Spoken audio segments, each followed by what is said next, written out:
우리 대전 시민들 많이 오셨습니다. 제가 말씀드리기 전에 요새 그 전준환 목사님이 재미난 말씀을 하시더라고요. 그 전라도 사투리로 그리어 안 그리어. 근데 충청도 버전은 그게 아니더라고요. 겨 아니여. 맞아요? 겨 아니여. 그리어 아니여는 전라도 버전이고 경상도는 충청도는 겨 아니여. 가장 함축적이에요. 겨 아니여. 네. 제가 공부를 또 해보니까 이 경기도 이론은 그런 말이 없고 맞아 안 맞아 그렇게 하더라고요. 이 경기도는. 근데 경상도는요, 내가 그 억양이 안 맞는데 아니야.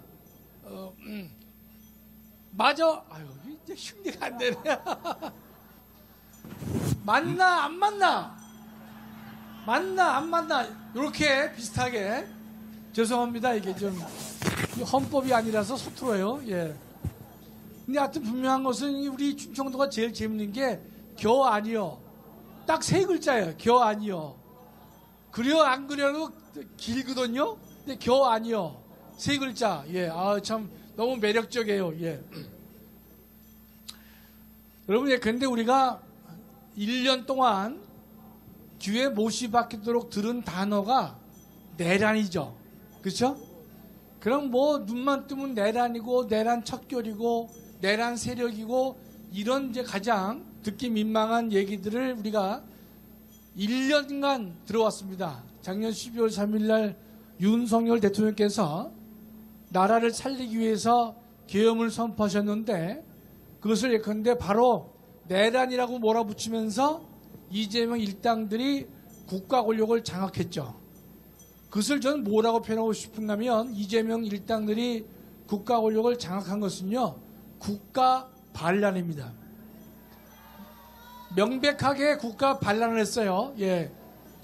여러분, 윤석열 대통령께서 현직 대통령인데 대통령이 국가 권력을 또 가지려 한다? 그게 어색하지요. 본인이 대통령인데 무슨 국가 권력을 다시 가지려고 그래요. 오늘 조은석 특검이 발표를 했는데 계엄의 목적이 뭐냐? 국가 권력을 독점하고 유지하기 위한 것이다. 이렇게 어설픈 얘기를 하고 있는데 윤석열 대통령이 계엄을 선포한 것은요, 나라를 살리기 위해서 계엄을 선포한 것이죠. 아니, 우리가 상식적으로 보더라도 탄핵을 한 30번 했거든요. 마구잡이로. 제가 헌법 교수를 현직에서 30년 넘게 해봤지만 우리가 탄핵이란 단어를 잘 들어보지 못하고 우리가 살았습니다. 그러나 30년 정도를 탄핵함으로 인해 가지고 윤석열 정부의 손발을 다 잘라버렸습니다. 그 다음에 예산도 대통령 특활비를 80억인가 된 것을 갖다가 영원으로 만들었죠. 본인들은 다시 80억을 만들었잖아요. 대통령 특활비만 영으로 만든 것이 아니라 검찰의 특활비 각종의 꼭 필요한 돈들을 영으로 만들어 놓고 대통령에게 도전을 한 것입니다. 제가 그 헌법재판소 판례에도 나와 있고 좀 점잖은 사람이 이런 말을 합니다. 아니, 그렇다 그래가지고 비상계엄을 선포할 수 있겠는가?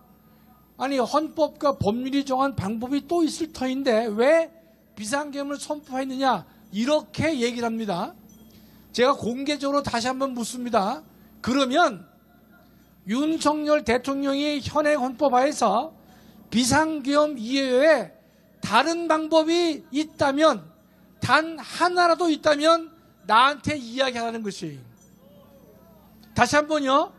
현행 헌법과 법률화에서 이재명이가 예컨대 29명을 탄핵을 하고 예산을 영으로 만들고 모든 악법을 계속 만들면서 윤석열 정부를 공격했는데 이거를 막을 수 있는 방법이 계엄 말고 헌법과 법률에서 이것 말고 단 하나라도 있으면 나에게 이야기해보란 뜻이. 그런 수단이 전무하다, 전무하다. 없다는 뜻이에요. 그러니까 여러분 그 말에 속으면 안 됩니다.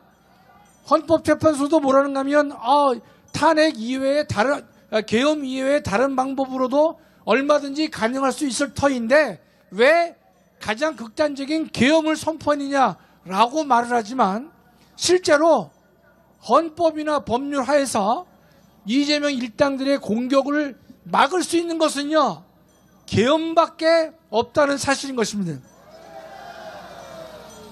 오죽했으면 대통령이 계엄을 선포했냐 말이죠. 두 번째로 계엄이라고 하는 것은 내란이 될 수 없습니다. 왜냐하면 계엄은 헌법 77조에 근거해서 대통령이 할 수 있는 것이에요. 헌법에서 대통령에게 이러이러한 상황이 되면 계엄을 할 수 있다라고 헌법이 말하고 있는 것이에요. 우리 저 화면을 잘 나와 있죠? 대통령은 전시사변 또는 이에 준하는 국가 비상사태에 있어서, 자, 요까지 한번 보겠습니다. 계엄은 누가 할 수 있는 것이죠? 대통령만이 할 수 있습니다. 여기서 여러분 주목할 것은 대통령의 헌법상 지위는 두 가지로 나눠집니다. 하나는 국회의장과 대법원장과 같은 레벨에서의 행정부 수반의 대통령이 있어요. 그게 첫 번째 지위입니다. 그러나 두 번째는 뭐가 있냐면 국회의장과 대법원장보다 더 뛰어넘는 그런 지위를 갖고 있다라고 헌법학자들이 책에서 한 명 예외 없이 쓰고 있어요. 그걸 뭐라 그러느냐? 국가 원수로서의 지위라고 하는 것이에요. 자, 정리해봐요. 대통령은 국회의장과 대법원장과 같은 레벨에서의 행정부 수반에서의 책임자로서의 지위를 가지고 있습니다. 동시에 대통령만 갖고 있는 지위는 뭐냐? 대법원장과 국회의장을 뛰어넘고 대한민국 자체를 대표할 수 있는 권한, 그걸 국가 원수로서의 지위라고 말하는 것이에요. 제가 지금 비로소 처음 말씀드리는 게 아니라 대한민국 헌법 교과서에서는 다 이렇게 기술되어 있는 것이에요. 그러니까 대통령은 국가 원수로서의 지위가 있다고 말씀드렸죠. 여기 77조 1항의 계엄 선포권은 대통령이 국가 원수로서 행사할 수 있는 몇 개 안 되는 권한 중에 하나가 여기에 해당하는 것입니다. 자, 그렇다면 대통령이 계엄을 선포한다고 했을 때 이 계엄 선포권은요, 다른 사람은 누구도 넘볼 수 없는, 위임받아서 할 수 없는, 대리할 수 없는 최고의 국가 권력이 바로 계엄 선포가 되는 것입니다. 아시겠죠? 대통령밖에 할 수 없어요. 첫째. 두 번째는 어떤 경우에 하느냐? 전시사변 기타 이에 준하는 국가 비상사태라고 그랬는데, 이번에 대통령이 작년 12월 3일 날 계엄을 선포했을 때는요, 전시 아닙니다. 사변도 아니었었어요. 그런데 우리 헌법은 뭐라고 돼 있어요? 이에 준하는 국가 비상사태가 발생하면, 이런 뜻이죠. 전시사변은 비록 아니라 하더라도 대통령 판단에 전시사변 못지않은 국가의 비상사태가 발생하고 있다든지 할 우려가 있다고 하면은 대통령이 판단을 해서 계엄을 한다고 돼 있는 것이에요. 맞지요? 제 해석이 어렵습니까? 이보다 잘할 수는 없지요?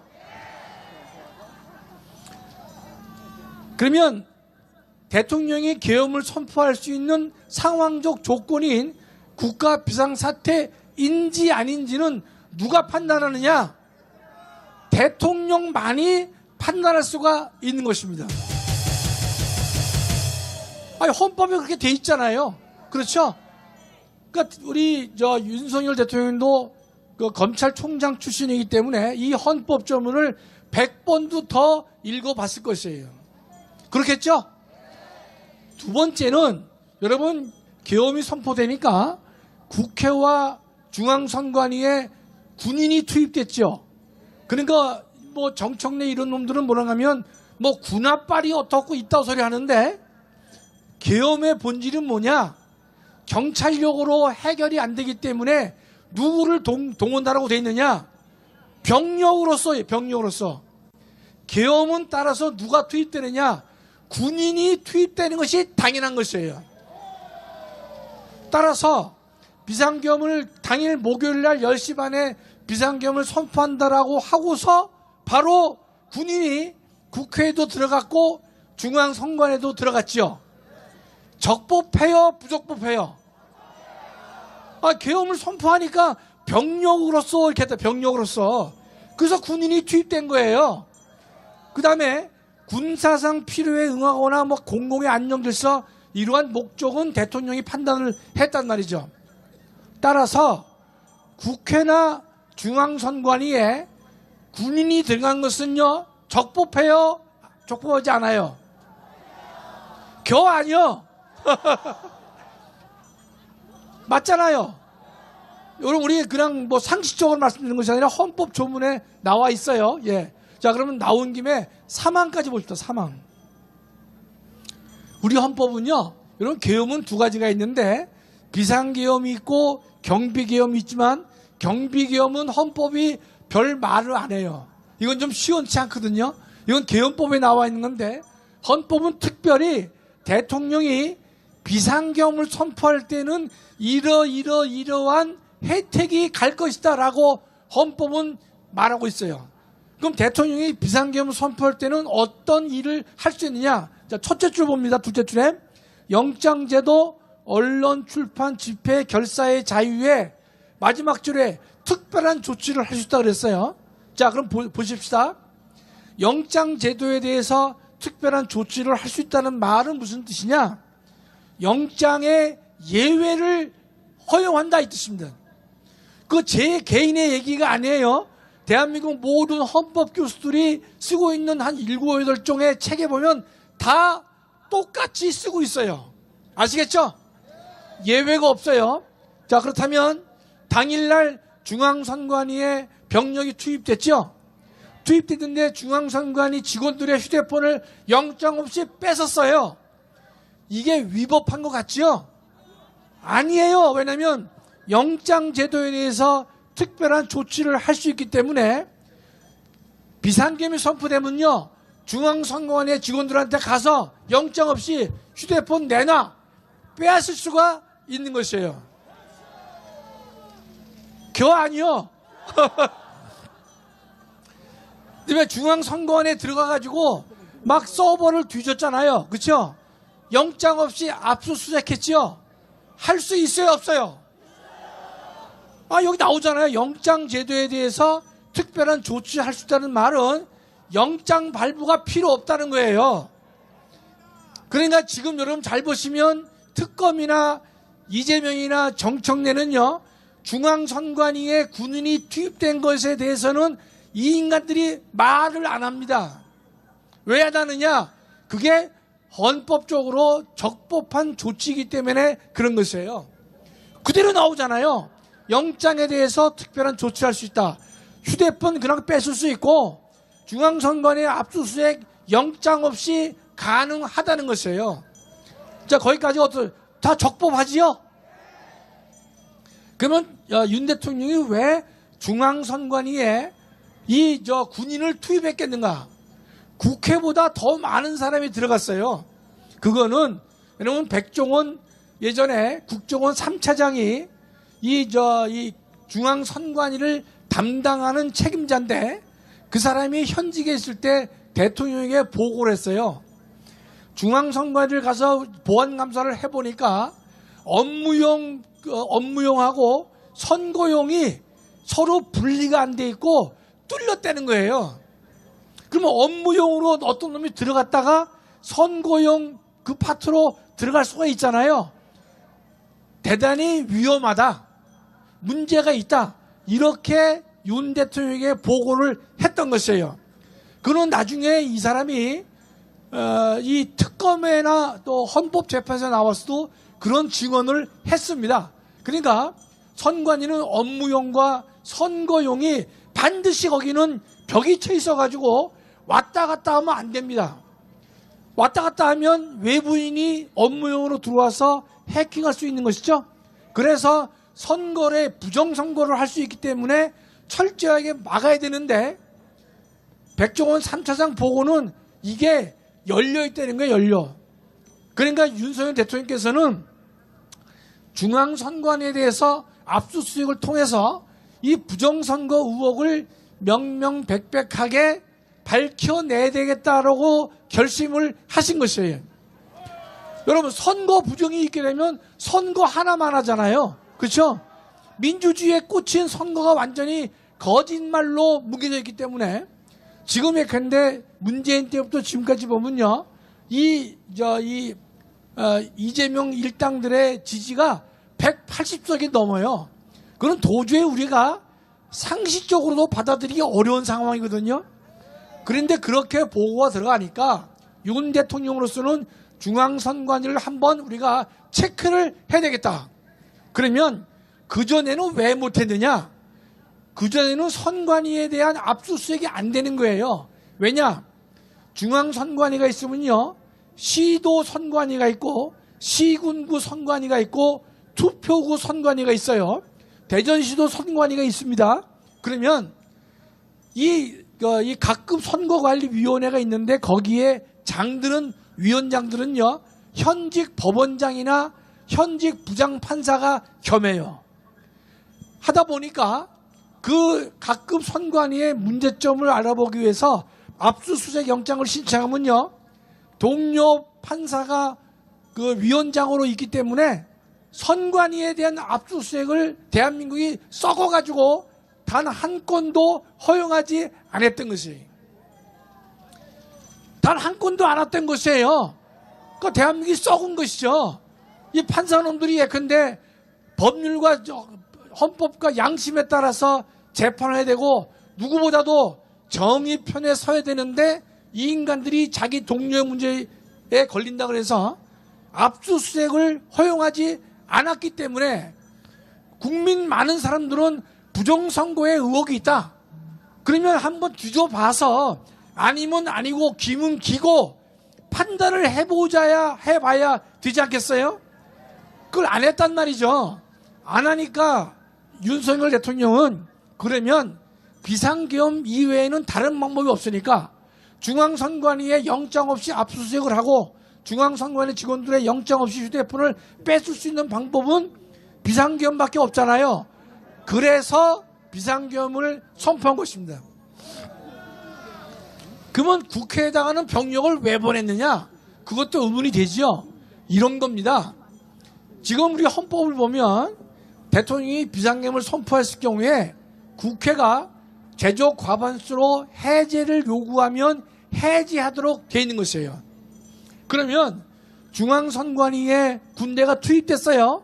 투입됐는데 중앙선관위에 서버를 가서 체크를 하고 그다음에 사진도 찍고 뭐 다 뒤져서 뭘 해야 될 거 아닙니까? 그 하는 시간에 국회가 해제 요구를 하면 그 일을 못 하잖아요. 못 하기 때문에 중앙선관위에 들어가서 이 부정선거 의혹에 필요한 각종 자료를 확보할 때까지는 국회가 해제를 하지 못하도록 하기 위해서 병력을 보낸 것이에요. 그거를 가지고 예컨대 뭐 군합발들이 뭐 국회를 어쩌고 저쩌고 떠들고 앉아있는데 실제로 목적은 거기에 있는 것이죠. 제 설명이 맞아요, 안 맞아요? 겨 아니요? 우리 충청도 너무 좋아. 세 글자 문데 겨 아니요. 예. 그럼 여기서 보면요, 그럼 중앙선관위에 군인들이 들어갈 수 있느냐? 보면요, 정부나 법원의 권한에 관하여 특별한 조치할 수 있다. 그렇게 돼 있죠? 그러면 정부의 권한에 대해서 특별한 조치를 할 수 있다고 돼 있는데 이 경우에 특별한 조치가 뭐냐? 이거를 아는 사람은 대한민국에 단 한 명도 없습니다. 왜냐하면 헌법은 이런 국가 비상사태의 경우에 대통령에게 할 수 있도록 권한을 부여했고 구체적으로 무엇을 할지는 헌법이 아무런 말도 안 하고 있는 것이에요. 결국은 뭐냐? 국가 비상사태이기 때문에 비상계엄을 선포할 정도라면 대통령을 믿고, 대통령은 국민이 뽑았으니까 대통령을 믿고 백지 수표를 헌법은 주고 있는 것이다, 이런 뜻입니다. 그런 뜻이에요. 그렇죠? 여기서 정부는요, 중앙선관위는 정부의 영역에 포함된다고 봐야 되는 것입니다. 왜냐하면 여러분, 중앙선관위는 법을 만드는 기관인가요? 아닌가요? 아니죠? 예. 그럼 법을 판단하는 법원도 아니죠? 중앙선관위가 하는 일은 딱 세 가지밖에 없습니다. 국민투표 사무, 선거 사무, 정당 사무. 딱 세 개예요. 국민투표 사무는 그동안에 없었죠? 국민투표가 없었으니까. 그러니까 이 인간들이 봉급받고 한 것은 딱 두 가지밖에 안 한 거예요. 선거 사무와 정당 사무. 근데 요 사무는요, 행정부가 해야 되는 겁니다. 그렇죠? 행정부가 해야 되는 일인데 우리나라는 예외적으로 중앙선관위를 만들어서 이 일을 맡겼던 것이에요. 그렇기 때문에 정부나 법원의 권한이라고 헌법은 되어 있지만 이때의 정부는 가장 넓은 의미의 정부라고 봐야 되기 때문에 중앙선관위원회도 여기에 포함된다고 보는 것입니다. 따라서 대통령은 헌법 77조 1항과 3항에 따라서 중앙선관위에 병력을 투입했고 영장 없이 압수수색 등을 했던 것입니다. 이해가 되시죠? 그랬는데 이 인간들이 대통령의 이 비상계엄 선포를 바로 내란이라고 얘기를 했어요. 이 내란은요, 두 가지 요건을 동시에 충족해야 됩니다. 뭐냐? 국가 권력을 갖지 않은 자가 국가 권력을 가지려고, 그렇죠? 국가 권력을 갖기 위해서 폭동을 일으킨다. 폭동. 그럼 우리 형법 조문에 나와요. 폭동이라고 되어 있습니다. 폭동. 두 번째는 국헌문란의 목적이라고 되어 있습니다. 그러니까 국헌문란의 목적으로 폭동을 해야 된다라고 우리 형법에 나와 있단 말이죠. 그럼 여기서 폭동은 뭐냐? 대법원 판례가 있어요. 뭔가면 한 자치단체 전체의 안전을 위해할 정도의 대규모 폭력 행사다라고 되어 있는 것이. 한 지역 단체 전체, 대전이라면요, 대전 전체를 커버하든지 아니면 대전에 동구 있죠, 동구. 있겠죠? 동구 전체가 폭행을 통해서 안전이 위협될 정도의 다수의 무력 행사가 있어야만 폭동이라고 하는 것이에요. 야, 이게 한번 빨리 앉아. 왜 계속 서 있어? 에? 앉아서 해, 앉아서. 폭동은 뭔지 아시겠죠? 한 지역 단체의 안전을 해야 할 정도의 대규모 폭력 행사라고 대법원 판례에 나와 있는 거예요. 근데 그런 폭동이 이번에 있었어요, 없었어요? 아니요. 아니잖아요. 그러니까 폭동이 없었으니까 내라는 내자도 성립하지 않는다 뜻이에요. 두 번째, 국헌문란의 목적이 있어야 되는데 우리나라 판례가 있습니다. 국회를 한 달 반 정도 강제로 점령할 때, 국회를 한 달 반 정도로 장기간 권한을 하지 못하도록 기능을 마비시켰을 경우에를 국헌문란이라고 하는 것이에요. 그게 대부분 판례가 나와 있어요. 저는 그걸 잘 알고 있기 때문에 12.3 계엄이 선포됐을 경우에 내란이라고 몰아붙였지만 우리 광화문이 제일 먼저 얘기했잖아요. 내란에 내자도 꺼내지 말라 말이죠. 왜냐하면 첫째 뭐가 없었어요? 폭동이 없었어요. 국회를 갖다가 한 달 반 점령했나요? 딱 2시간 반 만에 끝난 거예요. 해제까지는 6시간이지만 실제로 사실상 종료된 것은 2시간 반밖에 없었다는 뜻이에요. 그렇다면 2시간 반 동안에 일어난 국회에서의 행위하고 그 다음에 폭동이 없었잖아요. 따라서 내란의 내자도 끊을 수가 없다는 것이에요. 그 이야기는요, 광화문에서 제일 먼저 얘기했습니다. 아니요. TV조선에 나와서 떠드는 헌법 교수가 많이 있었지만 이 자식들은 다 눈치 보고 있더라고요.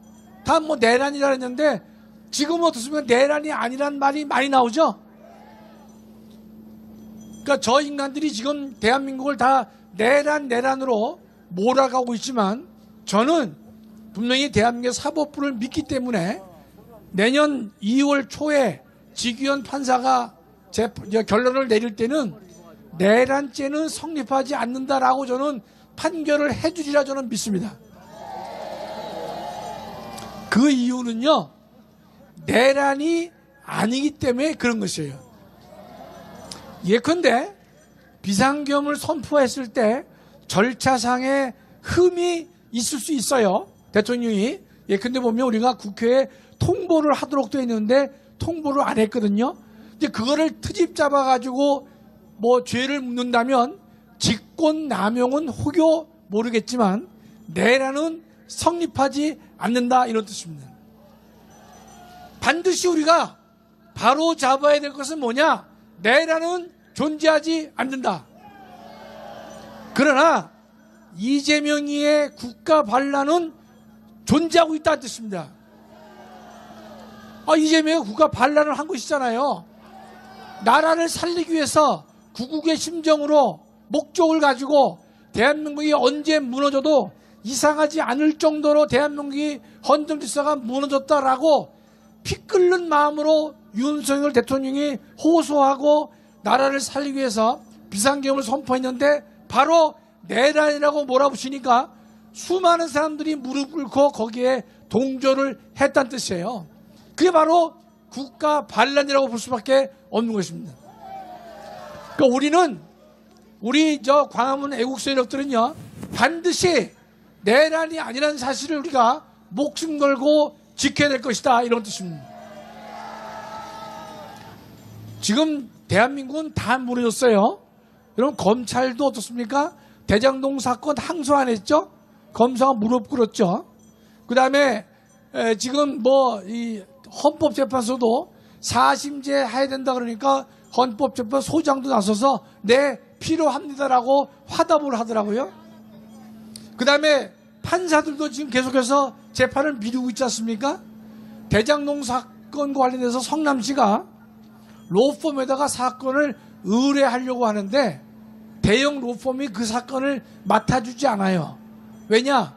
변호사들도 이재명이가 무서운 것이에요. 검찰도 무서워해, 법원도 무서워해, 변호사 집단도 무서워해, 다 무서워하죠? 통일교도 이재명이를 무서워하죠? 해산시킨다니까 어떻습니까? 다 무릎 꿇고 있잖아요. 이재명이의 국가 반란에 대해서 반란이라고 말할 수 있는 것은요, 광화문 애국 세력밖에 없는 것입니다. 이재명에게 틀렸다고 말할 수 있는 사람은요, 광화문 고백교회밖에 없는 것이에요. 그렇죠? 통일교는 무릎 꿇었지만 광화문 고백교회는 무릎 꿇지 않습니다. 왜냐? 우리는 이 땅에 소망을 두는 것이 아니라 영원한 하늘나라에 소망을 두고 사는 사람이기 때문에 조금도 두렵지가 않다는 것입니다. 지금 계속해야죠 조금. 네.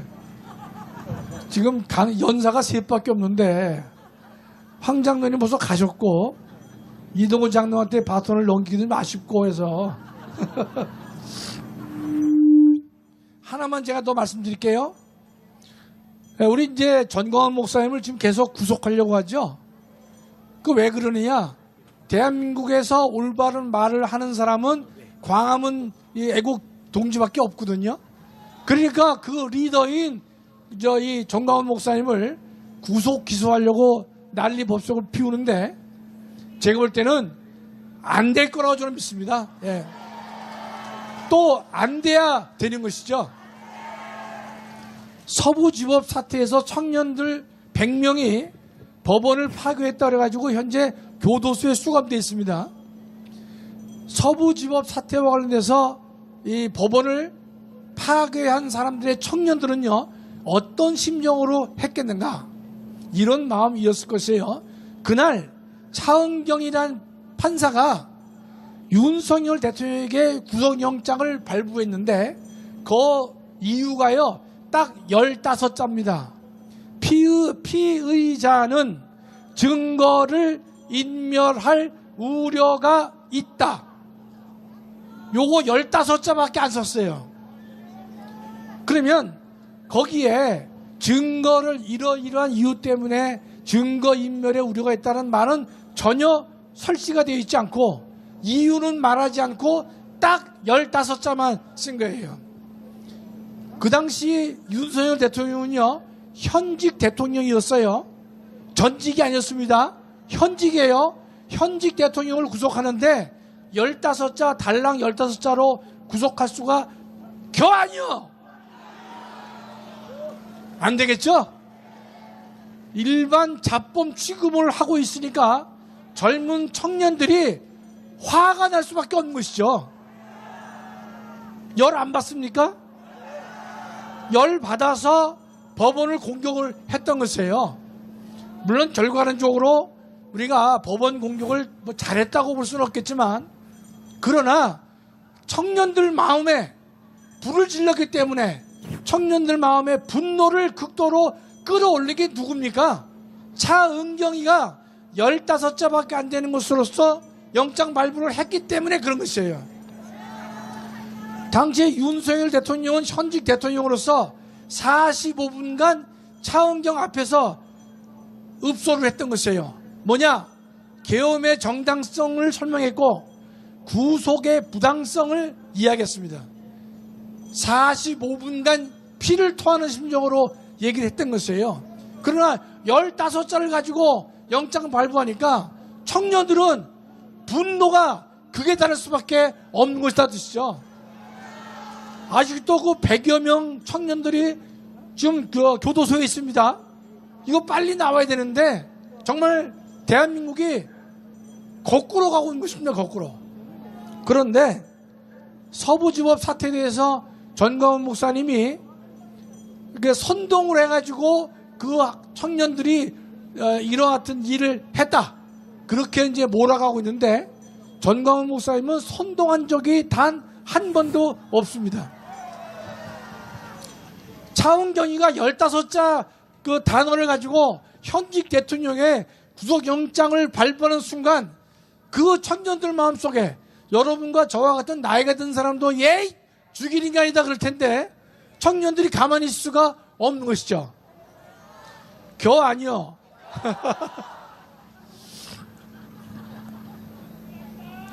자 그러면 전광훈 목사님한테 뭐라는 가면 가스라이팅을 했다고 그래요. 가스라이팅을. 여러분 정확히 그걸 알아두셔야 되는데 가스라이팅은 뭔가 하면 정상적인 사람인데 계속해서 부정적인 말을 주입시킴으로써 그 사람이 내가 잘못됐나? 이렇게 만드는 세뇌작용을 가스라이팅이라고 하는 것입니다.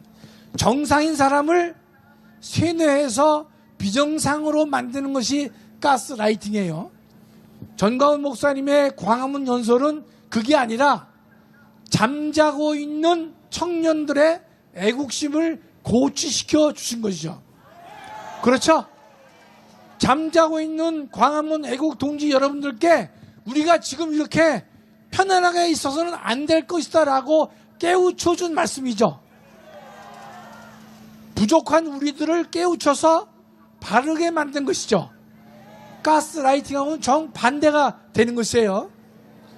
또 설교 말씀을 통해 가지고 신자들에게 부족한 믿음과 상태를 깨우쳐서 더 나은 상태로 만드시는 것이 뭡니까? 바로 교회에서의 설교가 되는 것이에요. 가스라이팅하고는 전혀 반대가 되는 것이에요. 그럼에도 불구하고 전광훈 목사님을 뭐 가스라이팅을 했다고 몰아붙여가지고 광화문 총사령관을 어떻게 하든지 꺾어내려고 이재명 일당들이 발악을 하고 있지만 지금 검찰이나 경찰도요 도저히 건수가 안 되기 때문에 일처리가 미뤄지고 있는 것이에요. 아무리 자기네들이 이렇게 봐도 저렇게 봐도 안 되기 때문에 예컨대 자기네들이 그 행동을 취하고 있지 못하는데 기소를 할 것이냐 말 것이냐 구속 기소를 할 거냐 말 거냐 갖다가 본인들도 일말의 양심이기 때문에 못하고 있는 것이거든요.